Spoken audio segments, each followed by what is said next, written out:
நண்பர்கள் அனைவருக்கும் காலை வணக்கம். அதிகாலையும் அருமையான பேச்சும் பேச்சில் சந்திக்கையில் ரொம்ப வணக்கம். நம்ம வாழ்க்கையில் கஷ்டங்கள் வந்துக்கிட்டே தான் இருக்கும். எல்லாமே ஒரு மனுஷனுக்கு நன்மை கிடைக்குதுன்னா கிடைக்காது. கஷ்டங்களையும் தாங்கினா தான் அந்த நன்மையை நம்ம ரசிக்க முடியும். கஷ்டங்கள் என்பது என்னமோ ஒரு சிறு கல் மாதிரி நம்ம நினச்சிக்கணும். இந்த சிறு கல்லை நம்ம கண்ணுக்கிட்ட வச்சு பார்த்தா அந்த கஷ்டம் பெரிய கஷ்டம் மாதிரியே தோணும். அதே அந்த கல்லை நீங்கள் தூரத்தில் போட்டுட்டு பார்த்தா அது சின்ன மாதிரி தான் இருக்கும். அது நமக்கு ஒரு கஷ்டமாகவே தோணாது, ஒரு இடஞ்சலவே தோணாது. அது நம்ம கிட்டே இருக்கும் பொழுது தான் ரொம்ப கஷ்டமாக இருக்கும். அதை கொஞ்சம் தள்ளி வச்சிட்டோம்னா நம்ம அந்த கஷ்டங்கள் கொஞ்சம் மாறிடும். நம்ம அந்த கஷ்டங்கள் பல ரீதியில் நிறைய இருக்குது. நிறைய கஷ்டங்கள் இருக்கும். பிள்ளைகளுக்கு படிக்கிறது கஷ்டமாக இருக்கும்.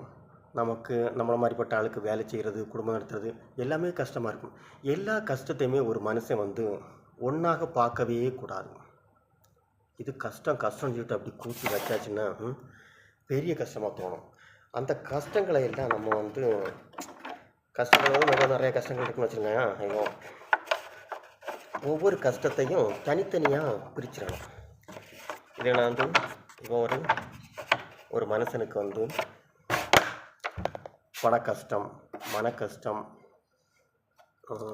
அடுத்தது வேலை கஷ்டம், வாழ்க்கை கஷ்டம், இப்படி கஷ்டங்கள் பல விதமாக இருக்கும். இந்த எல்லாத்தையும் ஒருமிச்சு வச்சு பார்க்கும் பொழுது நமக்கு நம்மளால் தாங்க முடியாது. அதுதான் எல்லோரும் என்ன ட்ரஸ்ட்டுன்னு சொல்லுவாங்க. அந்த கஷ்டங்கள் மனசுக்குள்ளே இடம் கொடுக்கவே கூடாது. அந்த கஷ்டங்கள் தனித்தனியாகட்டு 4 முக்கில், இந்த ஒரு முக்கு, இந்த ஒரு முக்கு, இந்த ஒரு முக்கு, 4 முக்கில் நீங்கள் பிரித்து வச்சிட்டிங்கன்னா நீங்கள் ஃப்ரீயாக இருக்கலாம். கஷ்டங்களை நமக்கு பெரிய அளவில் தோண்டாது. எல்லா கஷ்டங்களும் மறையும். நீங்கள் கஷ்டங்கள் மறையாதான கேட்டு மறைக்கும். எல்லா கஷ்டங்களும் இதெல்லாம் நம்மளாக ஏற்படுத்துகிற கஷ்டம்தான்.